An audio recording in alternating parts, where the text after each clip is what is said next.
Hej så, velkommen til den her video. Top 3 mest irriterende biltyper. Yay! Yes. Nummer 1. Ham som har alt for meget parfume på. Hvem har taget 17 parfumesprøjt på? Hvad så, drengene? Nummer 2.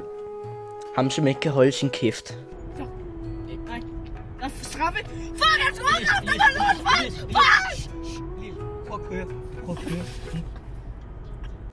Ja, det skal jeg nok. Undskyld. Tak. Kom nu! Hold til kæft! Nummer 3. Kæresteparret.